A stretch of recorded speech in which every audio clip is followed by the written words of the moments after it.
You hear the whispers in the quiet moments. They come from the space between things, not from the walls or the vents or the people. They come from the silent, empty places. A low hum under the noise of the station, a pressure behind your eyes, a feeling of falling forever. Everyone on Outpost Epsilon thinks you are broken. The doctors gave it a name, a long, complicated name that means nothing. It just says you hear things that are not there. Your parents look at you with a gentle sadness. Your friends stopped visiting years ago.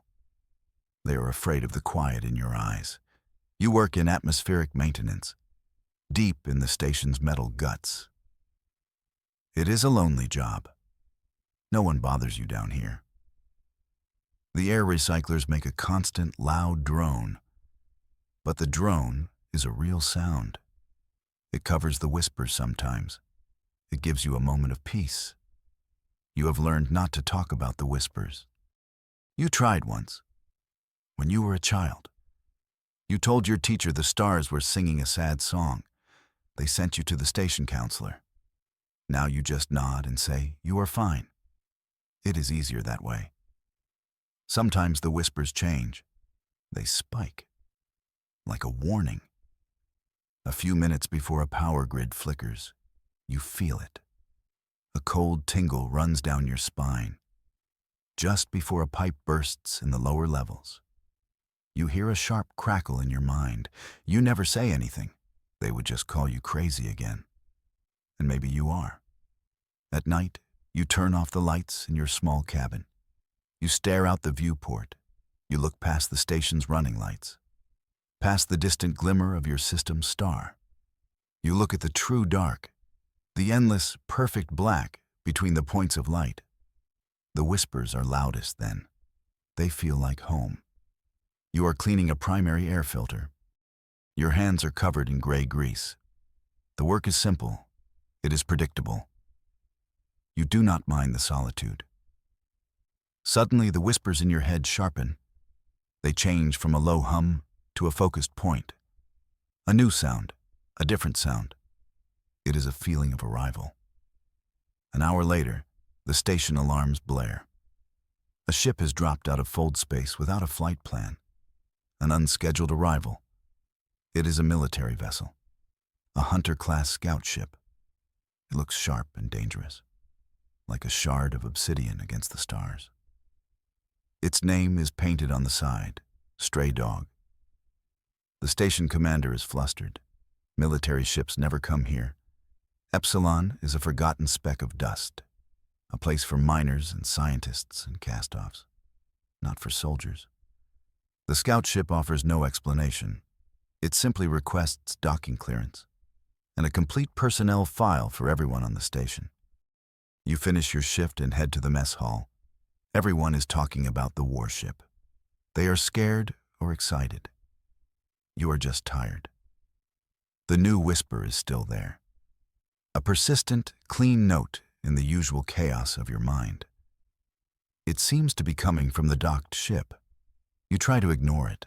You focus on your bland nutrient paste.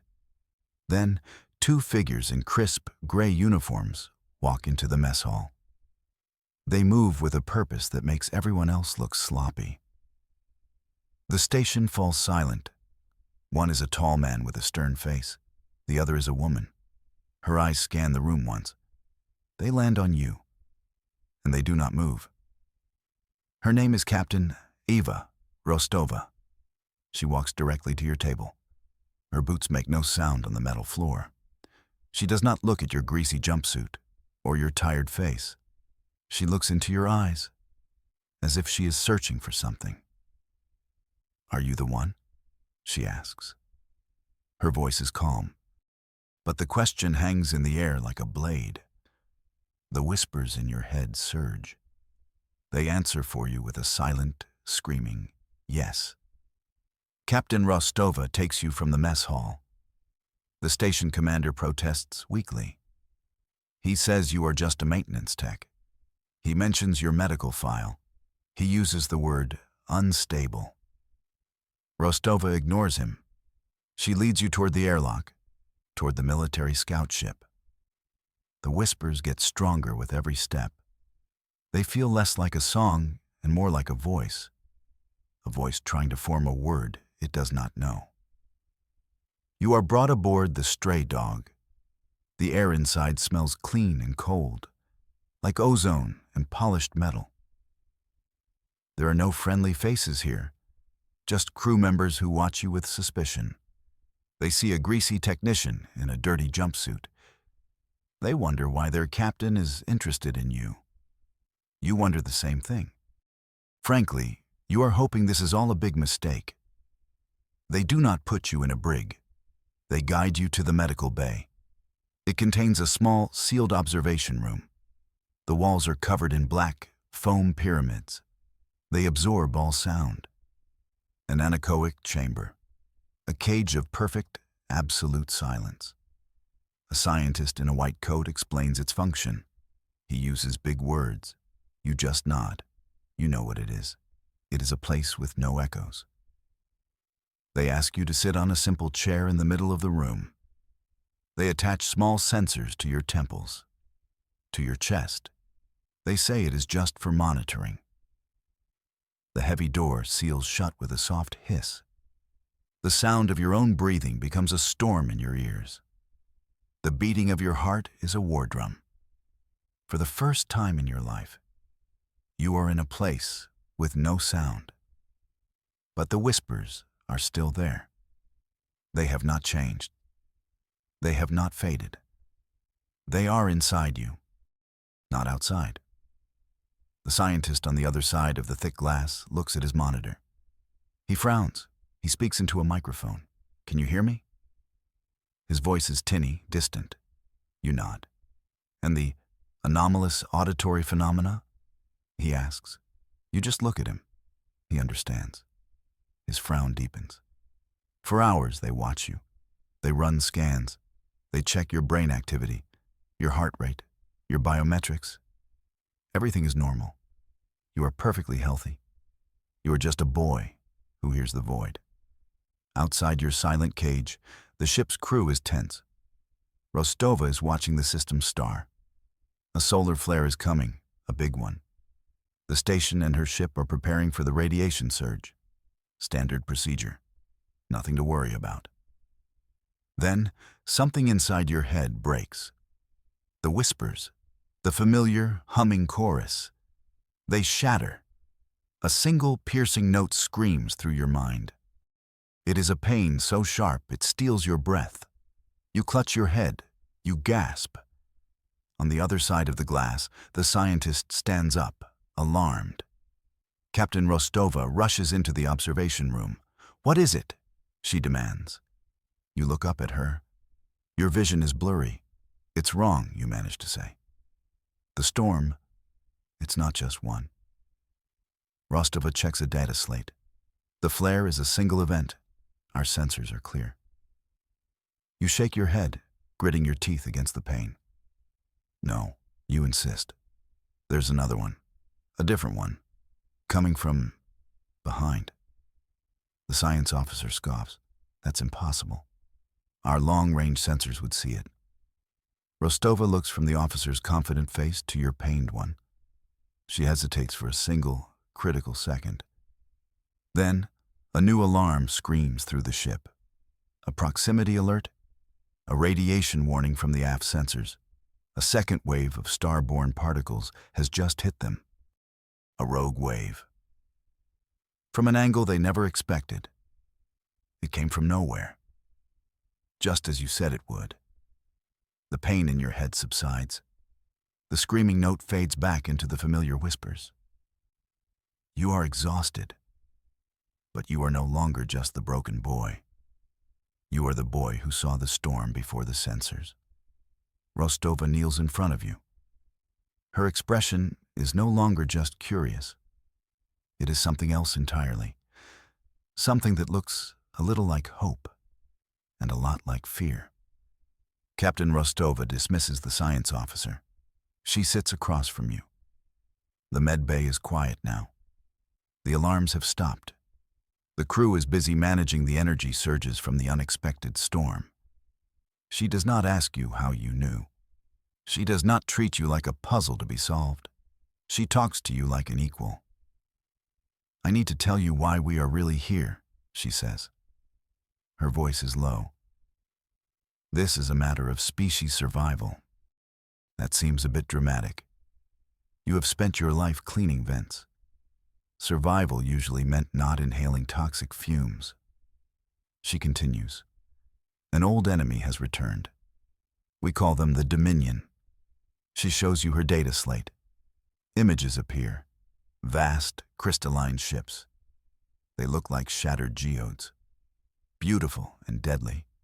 They move without logic, without following the known rules of star science. They appear in the heart of human systems without warning. They strike and then they vanish. They have blockaded a world, Rostova explains. Kepler, 18b. A core colony.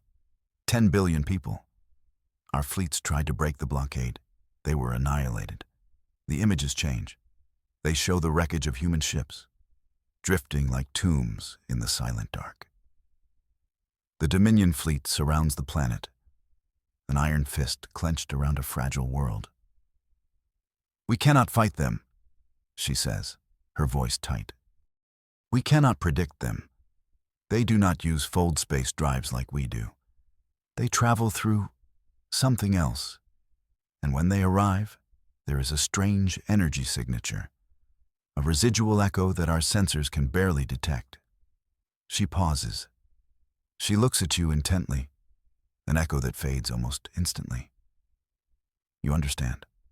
The whispers, the pressure, the feeling of arrival you felt when the stray dog appeared, the scream you heard before the second solar storm.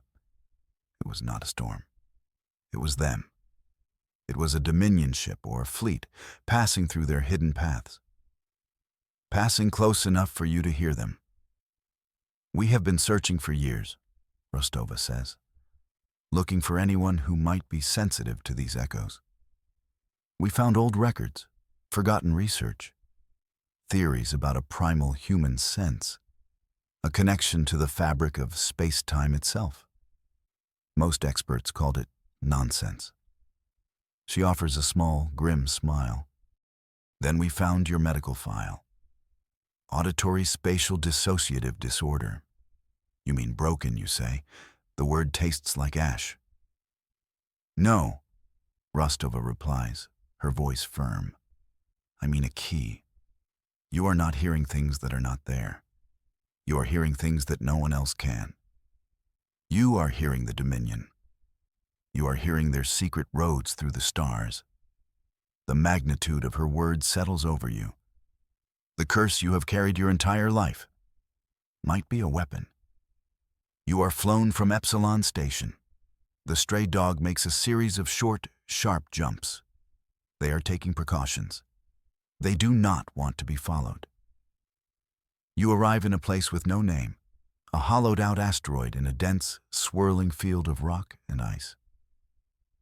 This is a secret place, a place of last resort. Inside is a hidden military command base. The air is cold and tastes of recycled metal.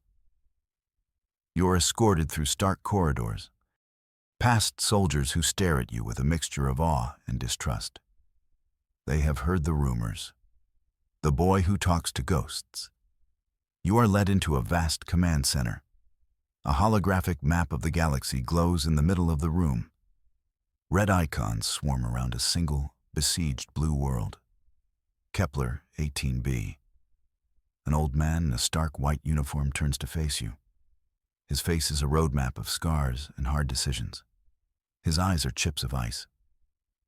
This is Fleet Admiral Vance, the supreme commander of the human military.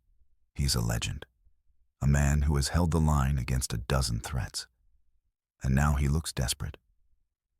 Captain Rostova believes you are our last chance, the Admiral says. His voice is gravel. A foolish, desperate, mad chance, but the only one we have left. He gestures to a shielded bay visible through a massive window. Inside rests a ship unlike any you have ever seen. It is small, skeletal, It looks less like a ship and more like a weapon built around a cockpit. It is all engine and wires. That is the XS-1. The Whisperer, Admiral Vance says. It is a prototype. It has a theoretical drive, a wormhole initiator. It is designed to punch a hole directly through space-time. Instantaneous travel. No fold space, no travel time. You are simply there. He looks back at you. There is one problem. We cannot navigate it.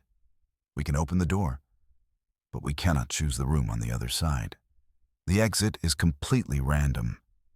The plan clicks into place in your mind. A desperate, mad plan. They want you to be the navigator. They think you can hear the pathways inside the wormhole. They think you can guide the ship. Steer it through the chaos that has lived in your head your entire life. They are going to put you inside your own nightmare. The greatest minds in the fleet say it is impossible, the Admiral states, his eyes fixed on you. They say you are a statistical anomaly, a sick child. They say this will kill us all. He takes a step closer. But our ships are burning. Billions of lives are at stake. So I am asking you, can you do it? Can you pilot a ship through the song of the void? You look past him, at the strange, skeletal ship waiting in the bay. You think of your life cleaning filters, of being called broken, of the constant lonely whispers. Maybe they were not a curse. Maybe they were a language you were born to speak. You meet the Admiral's icy gaze. It is a promotion, you say quietly. My last job involved a lot of grease. A corner of Admiral Vance's mouth twitches. It might be a smile. The Whisperer is not built for comfort. There are no crew quarters, no mess hall, just a cockpit, an engineering node, and the drive core. The crew is you, Captain Rostova, a stoic pilot named Yorick, and a nervous engineer called Wren.